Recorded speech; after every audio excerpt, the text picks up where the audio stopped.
Hey, what up Long Beach? Welcome back to the 562.org. It's Eli, and this high school boys basketball video is brought to you by the fine folks at Naples Rib Company.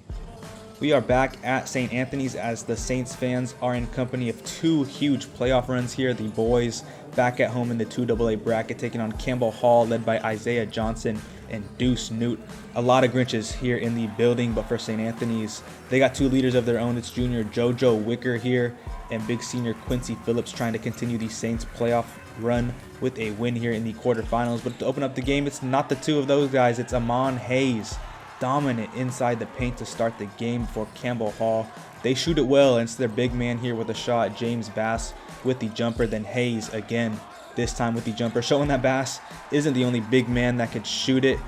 And then for the Vikings, it's Alayan Eskandari with the midi up at the free throw line. Hayes, however, just on fire for the Saints. He's going to post up here in his spot. He had 11 of the Saints' 17 points in the first quarter.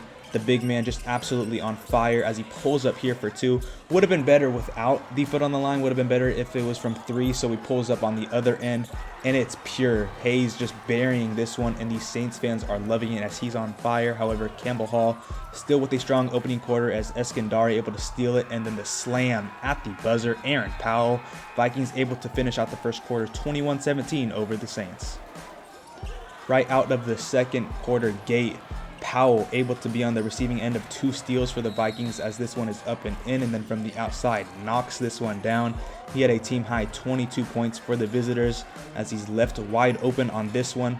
Can't leave that guy open, and he had 10 of those points in the second quarter, including this three right here. However, Quincy Phillips for the Saints had a quiet opening up to this game, but he was able to find his rhythm and his groove here with this bucket and then put his head down as he's able to score his first 9 points here in the second quarter. He finished with 22. However, with time running out for the Vikings, Johnson left alone for three at the buzzer.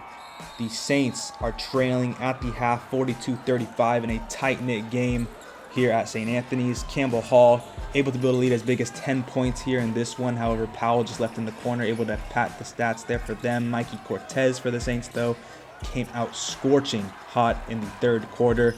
Cortez going to stay right there in that corner as Q feeds him again there for the three in the corner.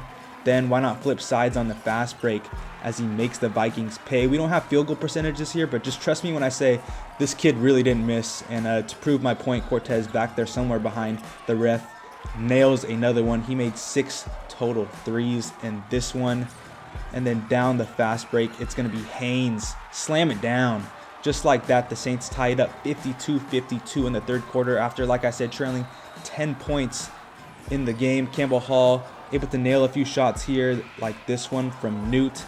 They still led the Saints after 63-61. But whenever the Saints needed something, there was always someone to answer the phone as Wicker able to catch fire here in the fourth quarter. He's left alone in the corner for this three. He hit back-to-back threes to open up that fourth quarter as that one's good. Campbell Hall able to get one of their own from Johnson. The Vikings just really a hard team to put away as they're able to get an easy one from Powell to the bucket.